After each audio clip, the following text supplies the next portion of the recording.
Hello guys, and welcome to a new Steel Division video today by me, Vulcan. Today I have for you a 4 vs 4 on Carpiquet Duellists, and in this one I'm going to be playing with the 716th Infantry Division. On my team today I have Jagdsource, Devout and Eugen, who are going to be using the 12th SS, Panzer, Panzerlehr and the 352nd Infantry. And then on the opposing side, we have Tiny Rick, Dandin, Captains, and Ciara, who are going to be using the 3rd Armoured, 4th Armoured, 1st Panzerner, and 15th Infantry Scots. So, Carpiquet, here we are again. And it was quite interesting in this game because I had a division that really didn't suit the map.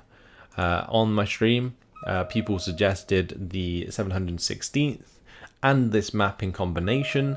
So I was left wondering what I wanted to do, and the only thing that I could think of doing really was artillery support and just support in general for another player who had better armoured units than I did. Because for me, my armour is quite simply B2s and Befehl Panzer 35Ss, which are not really good enough to engage across an airfield. It just doesn't really work, especially when the opponents can field things like M4A3s at 76mm, Fireflies, you've got the Churchill 5s, they'll even pin down and force back my B2s before they even get in range. It's just not great.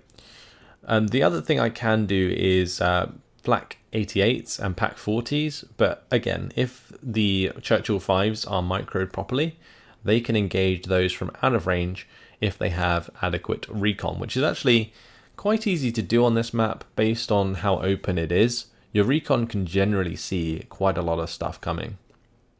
So as you can see, arty doctrine it is. Recon for the middle of the map, a unit of Osttruppen to push forwards the front line.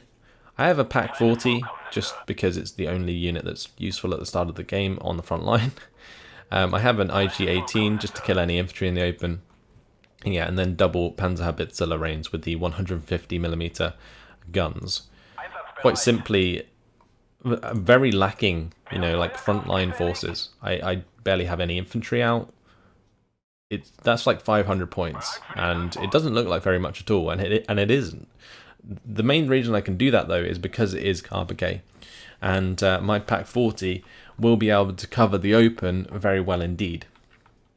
On my right side, I do have Jagdsource, and he's going to be controlling the airfield with a Boyta Cromwell.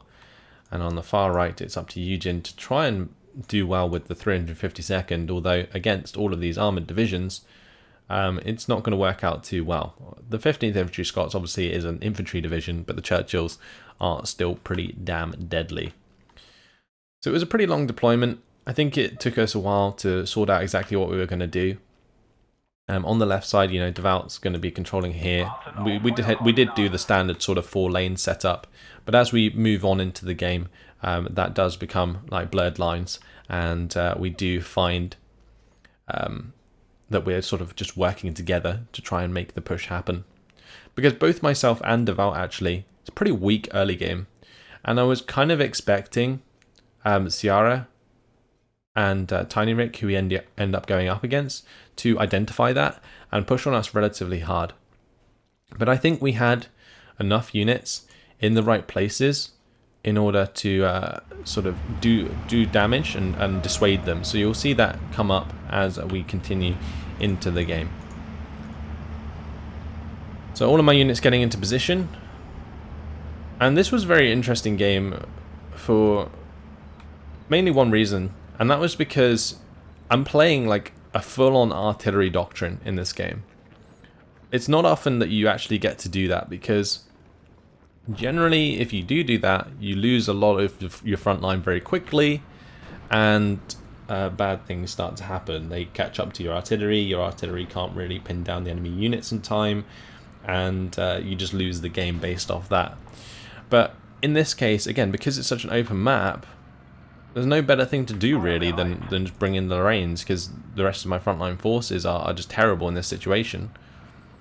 Now we make a pretty good play here in that Devout kills off one of the half tracks here, and that already puts the pressure onto Tiny Rick and Ciara and basically makes them have to hide behind this tree line. If I go to the neutral perspective, you can see how much is here. And currently I'm hammering this with 150mm Lorraine. The M21 though is going to find shots onto my Pak 40 early on, and that wasn't very nice indeed, honestly. This Pak 40 again is the only thing that I can have to actually make some form of aggression in the early game, and having that pinned down and possibly killed off is not great for me. But Devout and myself hitting this area with artillery and trying to pin down these units and force them back from out of cover, because then the Pak 38 can do the job, even though the Pak 38 did just get killed by the combination of the M4A1 and the Churchill 5, another one going down there. So far, so good for Ciara and Tiny Rick. They're killing the right units. They've killed off 2 Pak 38s already, and if they can find a third, you know, that will open up the map quite a lot to them. The 2 Churchill 5s, the M4A1s, they won't have much that can stand in their way. The main threat that's coming out of Devout is Pumas, and the main threat that's coming out of me in terms of armoured vehicles is B2s, so they should be able to win relatively easy once the AT guns are dead. My IG-18 not having a very good time here. Come on, carrier. Going to be going into line of sight of my Pak 40. Forcing that to fall back. Does mean that it's revealed itself, and you can see that Ciara is almost immediately targeting that with an attack beacon to keep an eye on where it is.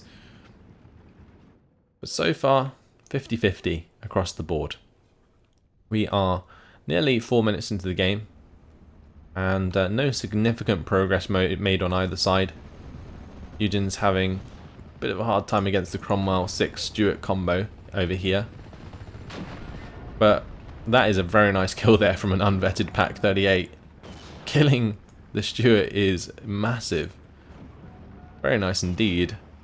But double Cromwell 6 is still a big issue for Pak 38s. Like this Cromwell here, for example. That's just going to kill off the Pak 38 very easy, if it actually hits, that is.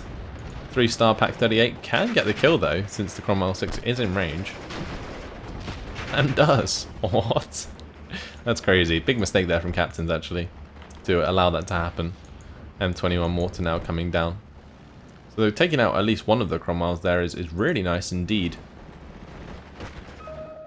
So Eugen doing a fine job on that left side. The reason I'm focusing, or on the right side, sorry. The reason I'm focusing on that though is because there's not too much happening on our side just yet. There's some small engagements. We have the Panzer Grenadiers sort of holding back the rifles here.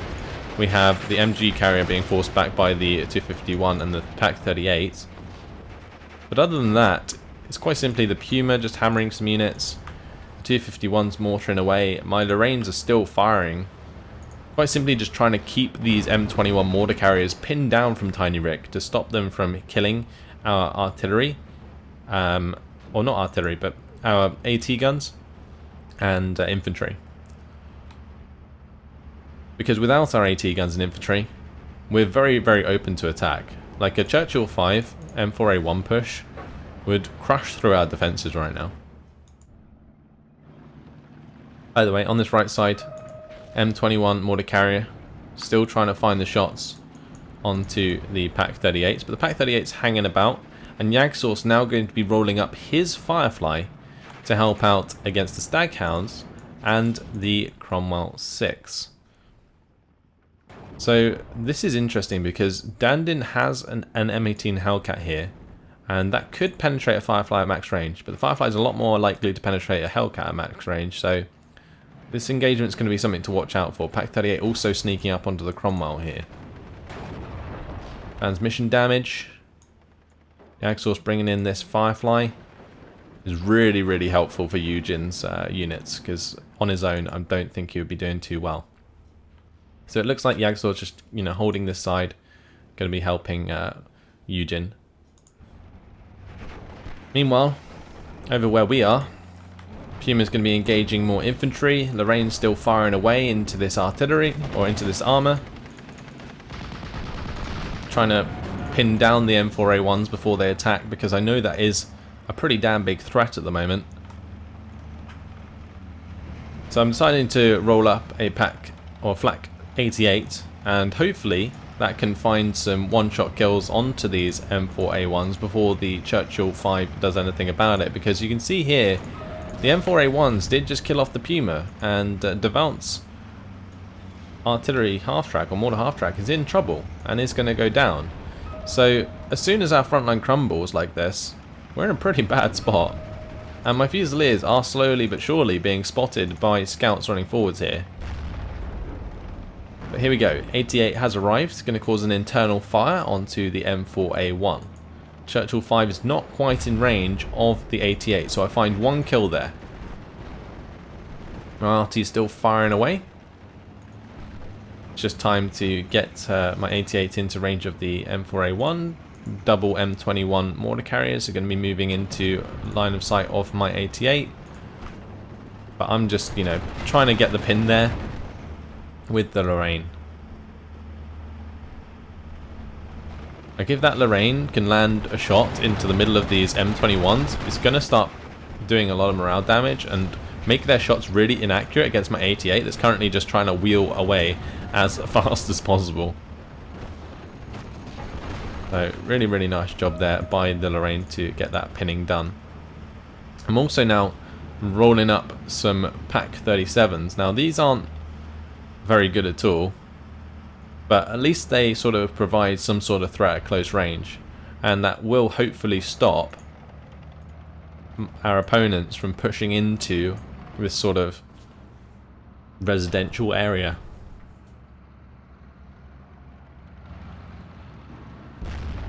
So yeah, the Pak 37 there, pretty good choice against the Honey, but the Mustang going to be starting to pin that down, as we don't really have any AA other than my 88. Now I decided to bring over my other Lorraine, just so that I could pin down the M21 mortar carriers faster. Because at the moment what's happening is these M21s are recovering pretty fast. And it's not good for things like our Pak 37s and so on, because they're just going to be pinned down and killed off very quickly. Whereas, what ideally what I want to do is just keep them hidden like I am with this one, return fire on this Pak 37, then if anything gets close enough I can try and do some damage. Churchill 5 going to be hammered by 250-10s. They don't really have much of a chance of penetrating it, but still. We now have an AVRE to deal with. This AVRE is slowly rolling forwards. That could easily kill off the 250-10s at close range. I don't really have any of my own smoke to stop this happening. I think that was mainly Tynerik providing that. And, well, transmission damage there onto the AVRE. It's quite a nice hit, actually. That's my 88 opening up onto the AVRE, not finding the kill though. Just constantly bouncing shot after shot, which isn't unlikely since it's 15 AP versus 15 armor, but you'd expect to penetrate eventually.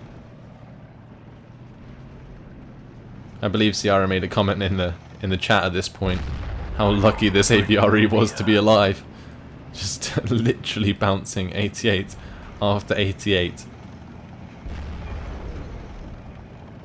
Gotta love the little effects though that come off it as it does get hit. Yeah, just a matter of continuing the pin with the Lorraines, trying to kill off units where I can, pin them down as well. Because these Lorraines actually haven't picked up many kills. But there you saw me kill off the Scout Squad and the 6-pounder. Also, now a target of my Lorraine. Now the 88 is being hit by the Churchill and this Churchill as well. So I'm trying to get away with it. Trying to break the line of sight where I can. But not today. The 88's dead.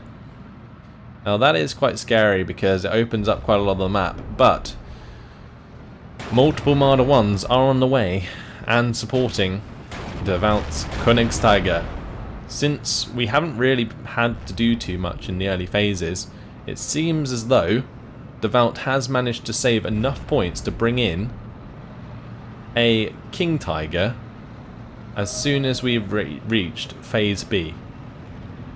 I also managed to afford myself 3 Marder 1s, which are also pretty damn good for this engagement range. Whitman has joined us as well, the Vult rolling that up on our side, and I'm also contributing 2 more Flak 88s to the effort. Over on the right side, Exhaust still hanging about with his boys Firefly here as Eugen tries to make more ground with his infantry. That's currently working out quite well, but still the Allies are currently in the lead, 109 points, still 50-50 across the board, and that's mainly due to the push that Ciara and Tiny Rick made earlier in the game. But with the Königstiger coming up, that is going to make short work of the Churchill, but the smoke coming in just in time, 25 pounder there doing the job. Alright, double 250-10s, hammering the Vickers HMG. Looks like the Königstiger going to be popping one of the M4A1s. And this Königstiger, having a Königstiger in Phase B, just absolutely devastating in this situation. You can see it just killed off the Churchill 5 and the M4A1 with a click of a finger. It was just crazy. And meanwhile my Marder 1s, they're trying to find kills as well. The Churchill 5 is in line of sight of my Marder 1, and Ciara losing that one as well. It's just not nice at all. So I've got to keep my Lorraines firing. I've got to find shots onto the AT guns as I spot them, because that is pretty much my job. As a 716th player at this point in the game, I am AT management. I kill AT guns with my Panzer Haubitze Lorraines. So things like the 17 pounder that could threaten the Königstiger, it's my job to find them and kill them. I also of course want to try and pin down these M21s at the same time, because they are smoking and causing troubles for the Königstigers. Now what I decided to do with my 88s here was actually use them as AA. Usually as a 716th you have to kind of rely on your 88s to get kills onto enemy tanks and stuff.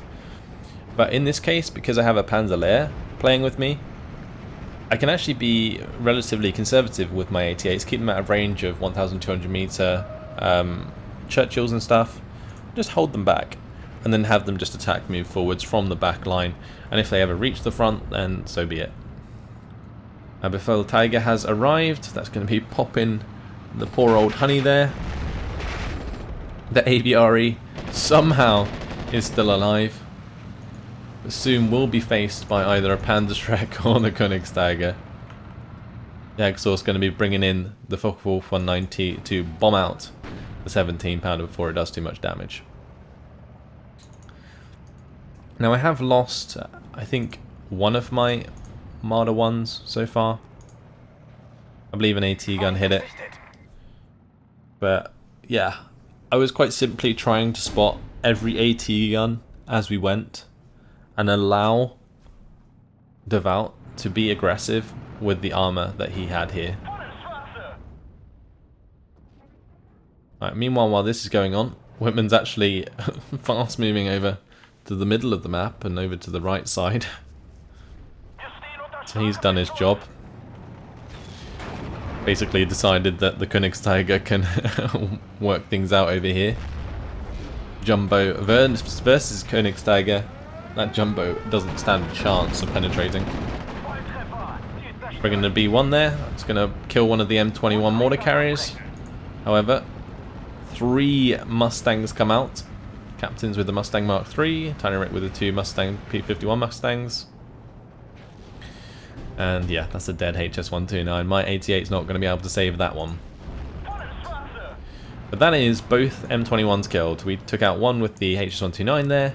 The second one just got popped by the Königstiger before the smoke landed. And well, goodbye to that Mustang. as Devout and Jagdsource come in with the ME-109s to return the favour. And that was really, really nice for us, actually, because with the amount of Mustangs that they brought out, shooting down 2 of them kind of makes things a lot easier for us in the air going forwards. And losing the air engagement for the Allies is pretty devastating. Devout going to be engaging the 25-pounder with the ME-109, also the Befeld Tiger, I believe, or maybe it was my Marder took a shot there. At that close range, rifle leader, they had 4 Piats, I believe, and they probably missed every single one. This Königsjäger is very, very lucky indeed. 17-pounder also pinned down there. Crazy stuff. Going to be making sure I kill that off as soon as possible, because if it recovers and side shots the King Tiger, I don't think Devout is going to be very happy. So just going to kill that off, or at least try to. And then also try and hammer any new 17-pounders that are arriving. You can see Ciara is bringing in another one now. King Tiger still bouncing absolutely tons of shots from the Jumbo and the M4A3 here. Well, the 88 of Devout has come up, and that's going to be opening up onto the 88s and the Jumbos as well, but Jumbo is just going to be bouncing shot after shot. And these air engagements, I'll tell you what, they were very, very cool indeed. HS-129 comes in, destroys the tracks, destroys the engine.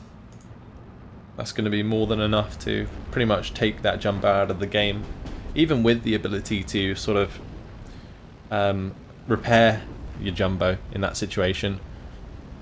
Just leaves it as a sitting duck for when this King Tiger actually recovers. And you can see there that the 88 did find the kill onto the M4A3 76mm just after it killed my Marder 1 on the far left side.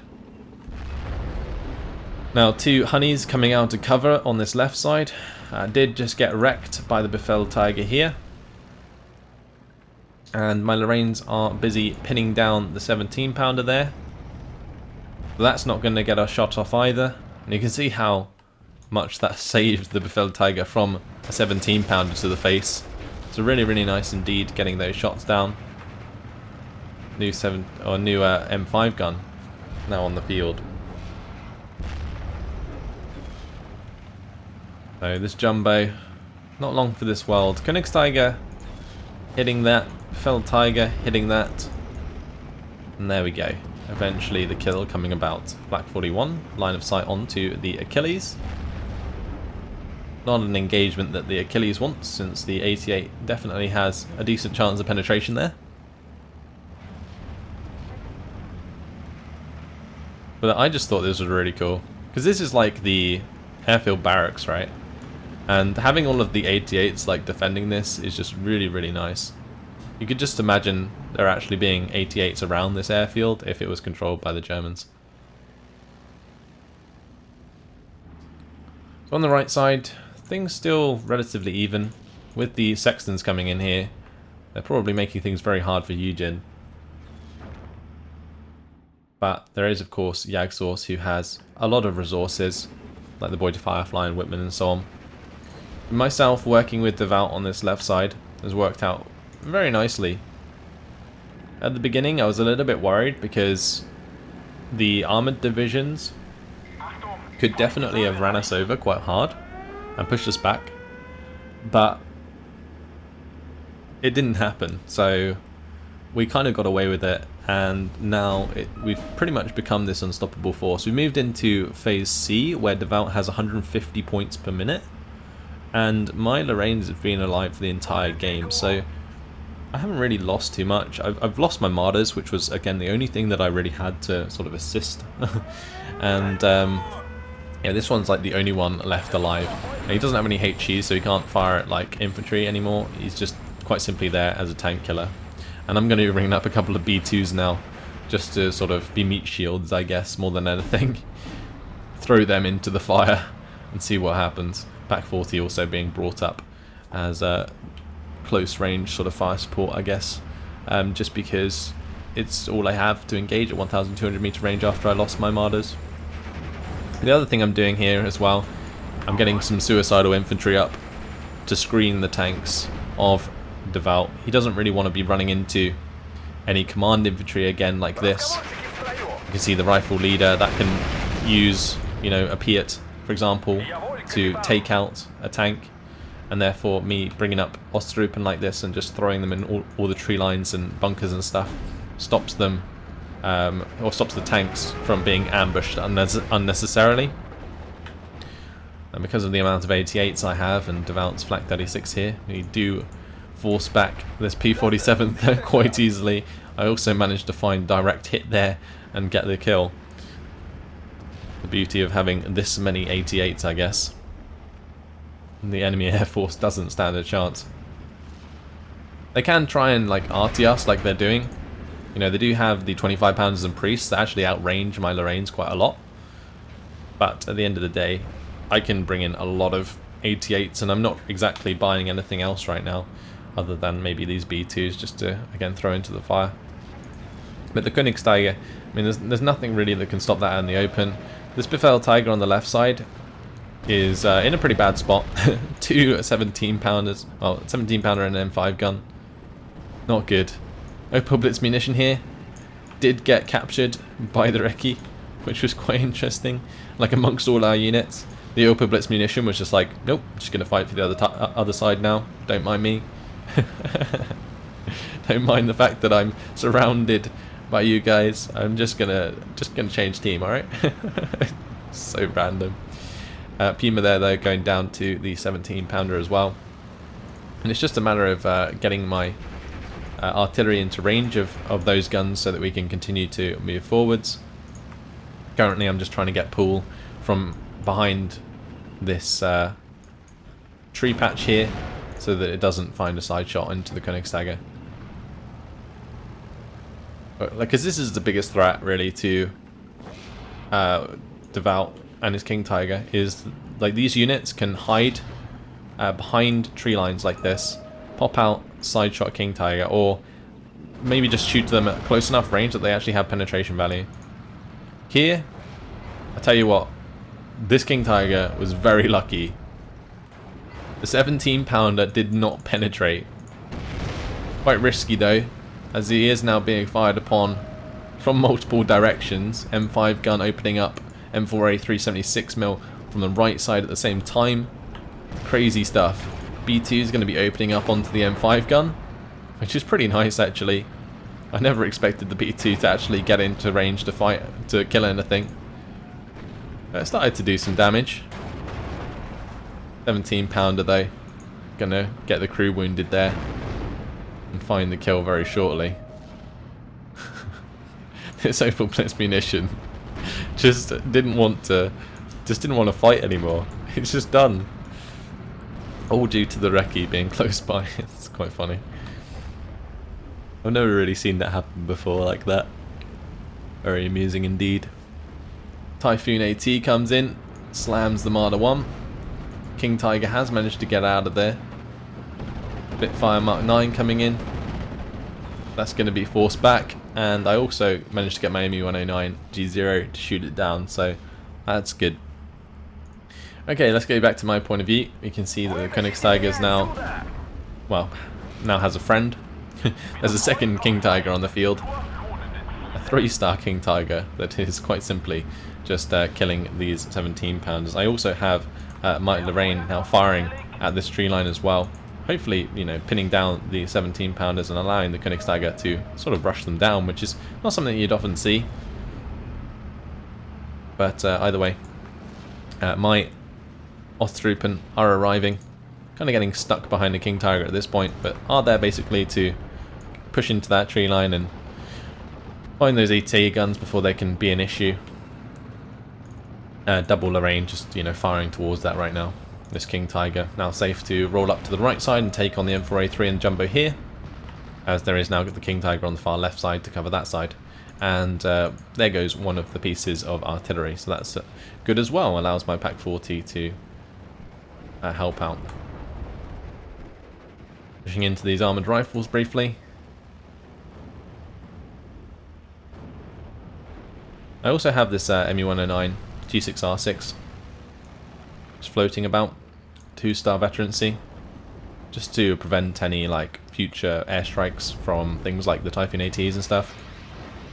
And as you can see, due to my artillery support, Devout can quite simply move up right into the face of this 17-pounder. Like, because as long as I'm arting this tree line, there shouldn't be anything there that can fire at me, or can fire at Devout's King Tiger anyway. Eventually there, finding the kill, get a shot directly on target. My other artillery hitting the 17-pounder and so on. And Devout has brought up the Vespa now to do that as well. Now, one thing I did decide to do, since I can't really fight across the open and take on things like the Jumbo or the M4A3 76mm, I just decided to push into this airfield area. So I brought up a B2 to support my infantry, and quite simply I'm just going to try and take this area of the airfield where I can actually play a little bit around my infantry and so on.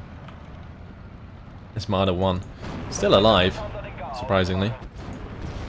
And my Osttrooper now moving into this tree line, and that's really good for me because it will tell me exactly what's coming and what's still behind here and what's like a threat to Devout's King Tiger. Now the 17-pounder here does reveal itself. Marder 1 going to be hit and killed because of that. And mark it up straight away. Fel Panther going to be engaging it. I'm also going to be rolling up my Panzerhaubitze Lorraine soon as well, after they get reloaded by this Oberblitz munition. Now Mustang does come in and catch out the ME-109 here of Devout. But that's not going to stop me bringing in a HS-129 and going for the kill onto the Jumbo. I brought it over to the left side here, just so that I could go for the side shot into the Jumbo. Didn't work out though, as I didn't manage to actually get a shot on target. P-51 went down to my AA, so that's a pretty good kill right there. But as we can see, Jagdsource has brought across his infantry, Osttrooper are moving forwards, B2's rolling in. And this has been a pretty successful airfield push, mainly due to the fact that Devout had 2 King Tigers, one of them coming in from the beginning of Phase B, which is pretty damn scary in this situation for Ciara and Tiny Rick. I've now got 2 more 88s on the way as well, just to solidify our position, as if we didn't have enough 88s already. The B2 here is able to kill off these lighter units, the half-tracks and so on. Just got to be a little bit careful of the line of sight onto the tanks up the road there. But yeah, with the B2 fire support, these Panzergrens can continue to move up. The M4A376 missing a shot there briefly before I sort of fast move my way out of the way. There we go, another half-track down. Good stuff. Surprised that Spitfire didn't get forced to fall back sooner, really, considering it got hit by 2 88 shots, but still managed to drop its bombs onto the Panzergrens.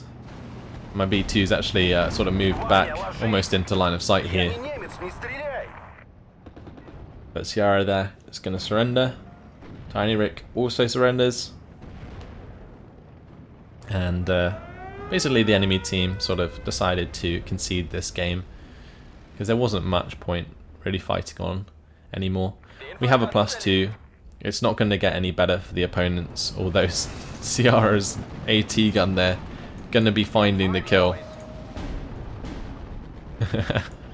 just after they left. 17-pounder pops the King Tiger. Still not much chance of coming back though, there's just too many 88s, and Dandin finally leaves. Major victory after 31 minutes and 27 seconds. Pretty standard sort of Axis victory on Carpiquet. especially with divisions like the Panzerlehr and 12th SS Panzer. But I kind of enjoyed playing this game, mainly because it allowed me to show off a completely different way to play the 716th. Normally, I play it like a suicidal division, just send the Osttruppen forwards, send the B2s forwards, just like grind my way through the enemy. But in this case, I had to be a bit more, precise. Use the Lorraines and longer range units. I barely brought in any infantry in that game. I had tons of infantry left by the end, and yeah, it was just a really, really nice way to use the division.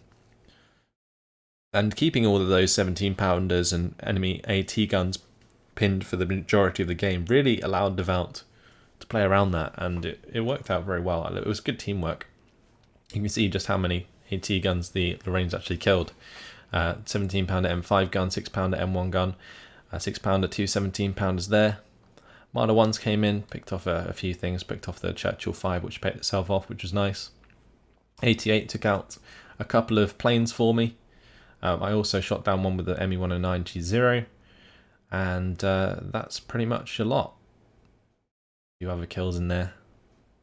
Like 88 finding one of the M4A1s when they tried to make their first push. That 88 came in at just the right time, which was good. Anyway, that's it. Pretty cut and dry game. Just a very interesting strategy with the 716th though. Hopefully you guys enjoyed it. Thanks for watching, and I'll see you in the next video. Goodbye.